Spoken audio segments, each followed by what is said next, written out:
I mean, for real, these ants need to get it together.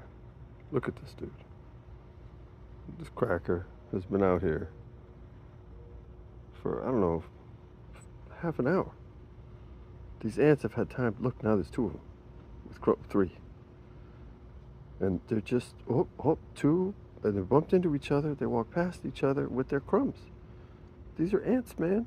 They gotta be taking those crumbs to the same place. What are you doing, fellas? What's happening? Ants?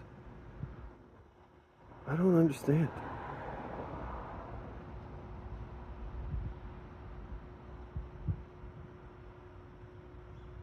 Seems like a lot of inefficient communication happening with these ants. These ants need training.